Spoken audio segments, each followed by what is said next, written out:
కొంతమంది అతని అంకుల్ని అక్కడ కూర్చోబెట్టి చేశాడని కొంతమంది చెప్తుంటారు. దీంట్లో ప్రాముఖ్యంగా మీరు గమనిస్తే ఇస్కరియోతు యోధ ఎవరో మీరు గమనించండి, ఎవరు చెప్పలేరు. ఇస్కరియోతు యోధ ఆ టేబుల్ పై చెయ్యి పెట్టి ఆ టేబుల్ దగ్గర ఉప్పు అనేది ఉండి ఆ విధంగా ఉన్న వ్యక్తే ఇస్కరియోతు యోధ.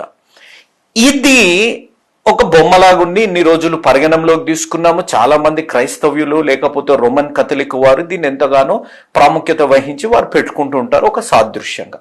దీంట్లో మనకేం నష్టం లేదు. కానీ దీంట్లో మీరు గమనిస్తే ఈ ఒలింపిక్స్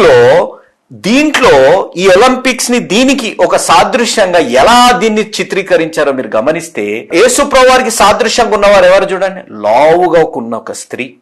శిష్యులుగా సాదృశ్యంగా ఉన్నవారు ఏం చేశారు అని అంటే, ఒక విభిన్నమైన, అంటే ఆడవారు మగవారుగా తయారైన వారిని, మగవారు ఆడవారుగా తయారైన వారిని వీళ్ళందరినీ సమకూర్చి